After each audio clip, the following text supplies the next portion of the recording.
அடுத்து வருபவர் மிக முக்கியமான ஆளுமையாக கருதப்படுபவர் காலச்சுவடு கண்ணன்.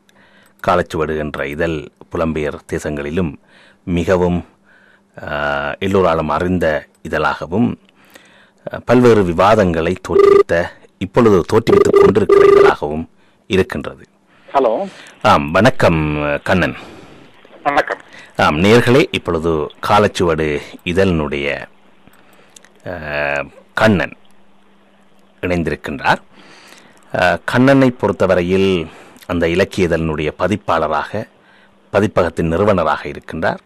இதழியர் சார்ந்த பதிப்பகம் சார்ந்த அனுபவங்களையும் இன்றைய உலகமய சூழலில் காப்புரிமை குறித்த பிரச்சனைகளையும் பற்றி இவர் எழுதிய கட்டுரைகள் மிக கூர்மையான அரசியல் முக்கியமானவை.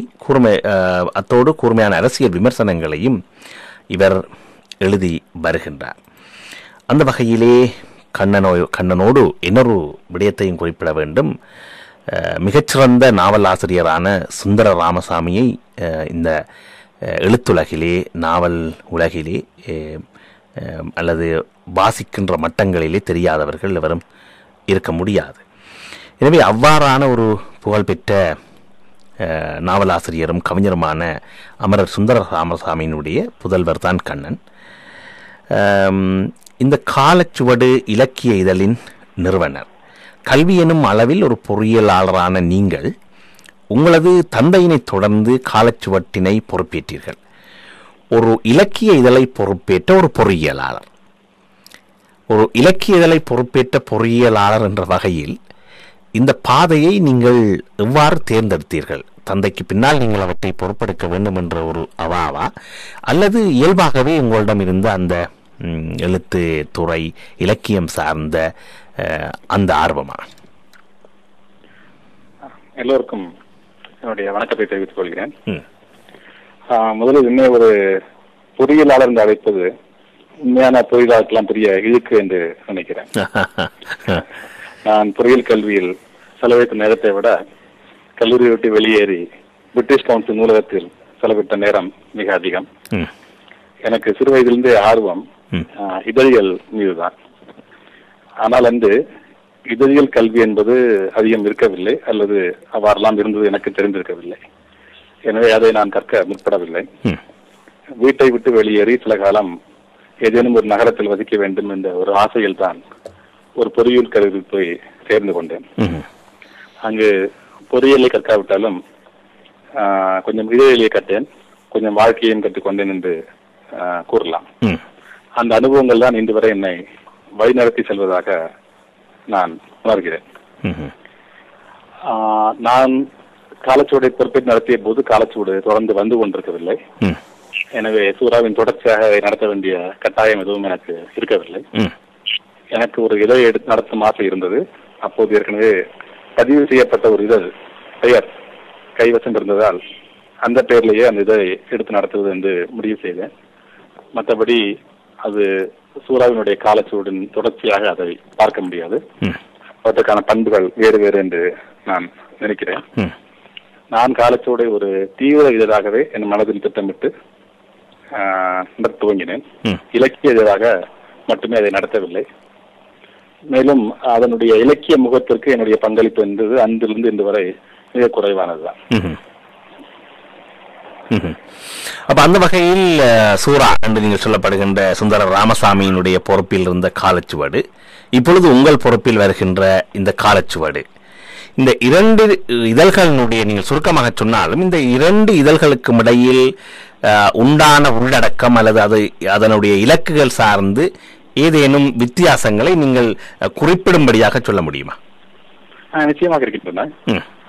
சூறாவினுடைய காலச்சுவடு இலக்கியத்திற்கு அதிக முக்கியத்துவம் கொடுத்தாலும் அது இலக்கியத்திற்கான இதழாக மட்டும் இருக்கவில்லை என்பதை இப்போது பார்க்கும்போது உணர முடிகிறது. அது சமூகவியல், தத்துவம் போன்ற சற்றே பரந்துபட்ட தளத்தில் அது இயங்கி வந்திருக்கிறது. ஆனால் அதனுடைய பண்பு என்பது சூரா என்ற இலக்கிய ஆளுமை தமிழ் இலக்கியத்தை, தமிழ் சிந்தனைகளை எவ்வாறு பார்த்தார் என்ற ஒரு வரையறையின் கீழ் அந்த பத்திரிகை நடத்தப்பட்டிருக்கிறது. அவருடைய விருப்பம் சார்ந்து அது தேர்வு செய்யப்பட்டு படைப்புகள் அதில் வெளிவந்துள்ளன. ஆனால் காலச்சுவடு ஆரம்பத்திலிருந்து மாறுபட்ட பல்வேறு கருத்துகள் கொண்ட ஒரு நண்பர்கள் வட்டத்தின் ஒரு செயல்பாடாகவே இருந்திருக்கிறது என்பதால் அதில் பல்வேறுபட்ட விஷயங்கள் எப்போதுமே இடம்பெற்று வந்திருக்கின்றன. அதனுடைய வீச்சு என்பது அதற்கு முந்தைய திருப்பத்திரிகளிலிருந்து மாறுபட்டது, வேறுபட்டது, இன்னும் விரிவுபட்டது என்று நான் நினைக்கிறேன். உதாரணமாக 2 விஷயங்களை இப்போது நினைவிலிருந்து கூற முடியும். ஒன்று, நாங்கள் வெளியிட்ட 2 நேர்காணல்கள். ஒன்று முத்தம்மா என்ற ஒரு கூலி தொழிலாளனுடைய ஒரு நேர்காணல், இன்னொன்று ஓவியா என்ற ஒரு செயல்பாட்டாளனுடைய நேர்காணல். இந்த 2 நேர்காணலையும் அதற்கு முந்தி வந்த எந்த ஒரு சித்திரையிலும் நீங்கள் எதிர்பார்க்க முடியாது. சூறாவினுடைய காலச்சூழலும் அதற்கு இடம் இருந்திருக்கும் என்று நான் நினைக்கவில்லை. இதுதான் அதற்குரிய வேறுபாடு என்று நான் நினைக்கிறேன். ஆம், ஏற்கனவே மனுஷபுத்திரனிடம் கேட்ட கேள்வி ஒன்றுதான் உங்களிடம் கேட்கிறோம். அதாவது சிறு பத்திரிகைகள் என்பது ஆழமான விவாதங்களுக்கும் தொடர் விவாதங்களுக்கும் வாய்ப்பளித்தது. எழுத்து மற்றும் சரஸ்வதி துவங்கி சூறாவின் காலச்சுவடு, பிற்பாடு கசடத பற, கொல்லிப்பாவை, பரிமாணம், பிரக்ஞை மற்றும் படிகள் என இத்தகைய சிறு பத்திரிகைகளுக்கு ஒரு பாரம்பரியம் உண்டு. இம்மாதிரியான இதழ்கள் இப்பொழுது இல்லாமல் போனதாக நீங்கள் கருதுகிறீர்களா? அவ்வாறு இல்லாமல் போனால் அதுக்கு காரணம் என்ன? அதுக்கு கடந்த காலத்தில் உள்ள இதழ்களை நாம் பார்க்கும்போது அவற்றினுடைய வரலாற்று பாத்திரத்தை இந்த காலத்தின் இடைவெளியில் முன்வைத்து மதிப்பிட்டு அவற்றை பற்றி நாம் ஒரு பார்வையை முன்வைக்கிறோம். ஆனால் இன்று அவற்றை எடுத்து நாம் பக்கம் பக்கமாக புரட்டி பார்த்தால் அவற்றில் வந்திருக்கும் பல்வேறு படைப்புகள், விவாதங்கள், கட்டுரைகள் நமக்கு மிகுந்த ஏமாற்றத்தையே தரும் என்று நான் நினைக்கிறேன். நீங்கள் குறிப்பிட்டிருக்கூடிய எந்த ஒரு இதழினுடைய தீவிரத்தில் இருந்தோ வீச்சில் இருந்தோ குறைவான ஒரு இதழாக காலச்சுவடை நடத்த வேண்டும் என்று நான் நினைக்கவே இல்லை. அவ்வாறு அது வருவதாகவும் நான் நினைக்கவில்லை. அது மாறுபட்ட ஒரு இதழாக இருக்கலாம். ஆனால் அது தீவிரத்திலோ அதன் வீச்சிலோ எந்த விதத்திலும் மேற்படி பத்திரிகைகளுக்கு குறைந்ததாக நான் பார்க்கவில்லை. அவற்றின் ஒரு தொடர்ச்சியாகவும் ஒரு வளர்ச்சியாகவும் தான் காலச்சுவடை நான் பார்க்கிறேன். இன்றைய காலகட்டத்தில் நாம் சில காலகட்டங்களைப் போல தனியாக இலக்கியம், கலைகள் என்று மட்டும் பேச முடியாத ஒரு காலகட்டம் என்று நான் நினைக்கிறேன். தலித்தியம் என்ற ஒரு இயக்கம் ஏற்படுத்திய ஒரு தாக்கம், இலங்கையில் ஏற்பட்ட இன அழிவு, இந்தியாவில் ஜனநாயகத்திற்கு ஏற்பட்ட பெரும் சீரழிவு, உலகமயமாதலின் பின்விளைவுகள், தமிழ் இனத்தினுடைய மாபெரும் புலம்பெயர்வு போன்ற பல்வேறு விஷயங்கள் தவிர்க்க முடியாமல் நம்மில் பலரையும் அரசியல் படுத்தியிருக்கின்றன. நம்முடைய அனுபவங்களை விரிவடைய செய்திருக்கின்றன. இந்த மாற்றங்களுக்கு இன்றைய ஒரு இதழ் முகம் கொடுத்தால்தான் அது ஒரு சமகாலத்தில் முக்கியமான இதழாக செயல்பட முடியும். ஆனால் அதற்காக சிற்றிதழினுடைய காலகட்டங்கள் எல்லாம் முடிந்து விட்டது என்று நான் நினைக்கவில்லை. உதாரணமாக இப்போது நாட்டுப்புற கலைகளுக்கு முக்கியத்துவம் தருகின்ற மணல் வீடு என்ற ஒரு வெளிவந்து கொண்டிருக்கின்றது. அதனால ஒரு பங்களிப்பு இருந்து கொண்டிருக்கிறது. அதே போல் இப்போது இலக்கியத்திற்காக, குறிப்பாக கவிதைகளுக்காக 361 டிகிரி என்ற ஒரு புதிய இதழ் தொங்கப்பட்டிருக்கிறது. இவற்றின் தாக்கம் என்ன என்பதை காலம்தான் தீர்மானிக்கும். சிறு பத்திரிகை சார்ந்தவர்கள், அதில் எழுதியவர்கள், அது குறித்து அறிந்தவர்கள் தான் இப்போது இடைநிலை பத்திரிகைகள் நடத்துகிற மரபினர்களாகவும் இருக்கிறார்கள். சிறு பத்திரிகைகளிலிருந்து இடைநிலை பத்திரிகைகள் என்னும் மாற்றம் ஏன் இதற்காக நேர்ந்தது? அல்லது சிறு பத்திரிகை வாசகர்களையும் இந்த இடைநிலை பத்திரிகைகள் தம்முடன் இழுத்து கொண்டு வந்திருக்கிறவா? இவ்வாறு கருதினால் அதற்கான ஆதாரங்களை சொல்வீங்களா?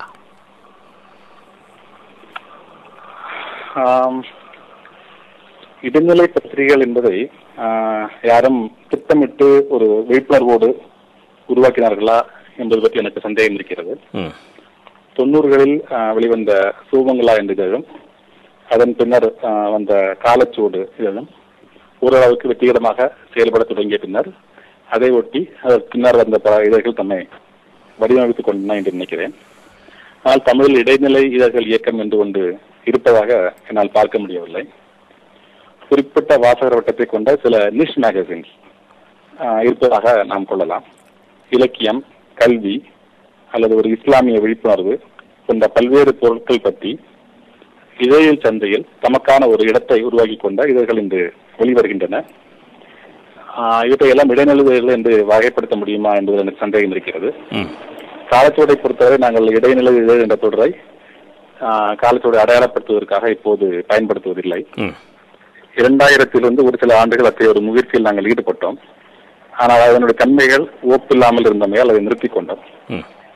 இப்போது சிறுபத்திரிகைக்கும் வெகுஜன இதழுக்கும் இடைப்பட்ட நிலையிலான ஒரு இதழாக காலச்சுவடை நாங்கள் பார்க்கவில்லை. ஒரு தீவிர இதழாகவே அதை அடையாளப்படுத்த விரும்பி செயல்பட்டு வருகிறோம். அதேபோல் இந்த சிறு பத்திரிகைகள் விடயங்கள் தான் இப்பொழுது இடைநிலை பத்திரிகைகளிலும் நீர்த்து போன வடிவங்களில் சொல்லப்படுகிறது என்ற விமர்சனம் இருக்கிறது. ஏற்கனவே குறிப்பிட்டது போன்று உதாரணத்துக்கு வணிக இதழ்கள் பாவிக்கின்ற பக்க கட்டுப்பாடு என்பதனை இடைநிலை இதழ்களும் எழுத்தாளர்களின் மீது விதிக்கின்றன என நினைக்கிறோம். இவ்வாறு இந்த கட்டுப்பாடுகளை விதிப்பது குறித்து நீங்கள் என்ன சொல்லுகிறீர்கள்? ஒரு இதனுடைய உள்ளடக்கம் நீர்த்து போயிருப்பதற்கும் அது இடைநிலை இதழாக இருப்பதற்கும் எதிரும் தொடர்பு இருக்கிறதா என்று எனக்கு தெரியவில்லை. அது அந்த இதை நடத்துவர்களுடைய பண்புகள் சார்ந்து இருக்கும் என்றுதான் நான் பார்க்கிறேன். மற்றபடி இன்றைய இடைநிலை எதுவும் தமிழில் உள்ள வெகுஜன பத்திரிகைகளுக்கு பெரிய மாற்றாக செயல்பட்டு வருகிறதா என்று எனக்கு பல சந்தேகங்கள் இருக்கின்றன. முக்கியமாக ஒரு மாற்று இதழ் என்றால் அதில் அதிகாரத்துக்கு எதிரான குரலை எழுப்பக்கூடிய பண்பு இருக்க வேண்டும். இன்றைய இடைநிலை இதழ்களும் அது இருப்பதாக நான் பார்க்கவில்லை. இன்னும் சொல்லப்போனால் அவற்றினுடைய ஒரு அதிகார சார்பு என்பது இன்றைய வெகுஜன இதழில் அதிகமாக இருக்கிறது நான் நினைக்கிறேன். குறிப்பாக கடந்த ஒரு காலகட்டத்தில் ஏற்பட்ட திமுக ஆட்சியை நாம் எடுத்துக்கொண்டால் அதை பற்றி ஒரு விமர்சனத்தை முன்வைக்க விரும்பியிருந்தால் அது சில வெகுஜன இதழ்களிலும் சில நாளிதழ்களிலும் சாத்தியப்பட்டிருக்கும். ஆனால் எந்த ஒரு இடைநிலை இதழிலும் அது சாத்தியப்பட்டிருக்காது என்பதுதான் உண்மையான நிலை. அதே போல இங்குள்ள இடைநிலை இதழ்கள் சொல்லப்படுபவை தங்களுடைய விற்பனையை மேம்படுத்திக் கொள்வதற்காக விஐபி எழுத்தாளர்களையும் திரைப்பட நட்சத்திரங்களையும் தங்களுடைய நினைத்துக் கொண்டுதான் செயல்பட்டு வர வேண்டிய ஒரு சூழ்நிலை இருக்கின்றது. இத்தகைய ஒரு நிலை இந்த வெகுஜன இதழில் கூட இல்லை என்றுதான் நான் நினைக்கிறேன். உதாரணமாக கமலஹாசன் சில கவிதைகள் எழுதினால் அதை கண்ணில் ஒட்டி வாங்கி கொண்டு முன்னட்டில் அவருடைய புகைப்படத்தையும் போட்டு பிரசுரித்து சில ஒரு 1000 பதிவுகள் விற்பனையை கூட்டி விடலாமா என்று சபலம் ஏற்படுத்தக்கூடிய நிலையில் தான் இன்றைய இடைநிலை இதழ்கள் சொல்லக்கூடியவர்கள் இருந்து கொண்டிருக்கின்றன. ஆகவே இதை பெரிய ஒரு மாற்றாக இருப்பதாக என்னால் பார்க்க முடியவில்லை. சிறு பத்திரிகைகள் இயங்கிய போது அவர்களுக்கென தேர்ந்து கொண்ட இலக்கிய மற்றும் அழகியல் இலக்குகளும் அரசியலும் இருந்திருப்பதாக சொல்லப்படுகிறது. இவற்றுக்கிடையில் முரண்களும் எழுந்திருந்தன, விவாதங்களும் நடந்தன. இன்று இடைநிலை பத்திரிகைகளை பார்க்கிற எவருக்கும் அந்த பத்திரிகைகளுக்கான ஒரு குழுநிலை போக்கு இருப்பதாக தோன்றுகிறது என்று கூறுகிறார்கள். சிறு பத்திரிகை போல் ஒரு தேர்ந்து கொண்ட அழகியல் இலக்கு மற்றும் அரசியல் என்பது இடைநிலை இதழ்களுக்கு இடையிலான முரண்பாட்டுக்கான காரணமாக தெரியவில்லை என்றாலும் காரசாரமான மோதல்கள் நிகழ்வதற்கு காரணம் என்ன? அது முந்தைய காலகட்டம் பற்றி நாம் பார்க்கும்போது நம்முடைய பார்வையில் வகையான அதை மேம்படுத்தி பார்க்கக்கூடிய ஒரு நாஸ்டால்ஜியா கலந்து விடுகிறது. அத்தகைய ஒரு பார்வை வழிதான் முந்தைய பத்திரிகைகள் எல்லா விவாதங்களும் ஆரோக்கியமாக இருந்தன என்று நான் பார்க்க முடிகிறது நினைக்கிறேன். உதாரணமாக திருப்பத்திரிகைகளில் பிரமிழ் வெங்கட் சாமிநாதன் என்று 2 ஆளுமைகளுக்கு இடையில் நடந்த மிக மோசமான மோதல் தான் திருப்பத்திரி இயக்கத்தின் ஒரு பெரிய பின்னடைவாக ஏற்படுத்தியது என்பது ஒரு வரலாறு. ஆனால் இன்று அவ்வாறான மோதல்களுக்கு இடம் இல்லை. இதற்கு மிக முக்கியமான காரணம் அதன் வாசகர் வட்டம் விரிவடைந்திருப்பதால் உள்வட்ட சண்டைகளுக்கு அதிகம் இடமில்லாமல் நெருக்கடி ஏற்பட்டிருப்பதால் அதை அதிக அளவுக்கு செயல்படுத்த முடியவில்லை. வாசகர்கள் அதுக்கு எதிரான ஒரு குரலாக இயங்கி வருகிறார்கள். தாக்கத்தை ஏற்படுத்துவதை பார்க்கும்போது கடந்த ஒரு 30 ஆண்டு கால திருப்பத்திரிகை வரலாற்றில் எந்தெந்த இதழ்கள் முக்கியமாக தாக்கத்தை ஏற்படுத்தினவோ அவற்றை மட்டும் தொகுத்து இந்த ஒரு 5-6 இதழ்களை நாம் குறிப்பிடுகிறோம். இதற்கு அடுத்த ஒரு 30 ஆண்டு கால வரலாற்றை எடுத்து பார்த்தால் இதே போல ஒரு 5 அல்லது 10 இதழ்கள் கண்டிப்பாக நமக்கு கிடைக்கும் என்று நான் நம்புகிறேன். அதேபோல் ஒரு இலக்கிய இதழின் பொறுப்பாளர் அல்லது ஒரு பதிப்பகத்தின் நிறுவனர் என்ற அளவில் தமிழ் அறிவியல் சூழலில் உங்களுடைய பாத்திரம் என்ன என்று நினைக்கிறீங்க? அதேபோல் தமிழ் அரசியல் மற்றும் அறிவுலக சூழலின் போதாமைகள் என இதனை கருதுகிறீர்கள்? இதனை மாற்றுவதற்கான உங்களது இதழியல் மற்றும் பதிப்பகம் சார்ந்த திட்டங்கள் ஏதாவது இருக்கிறதா?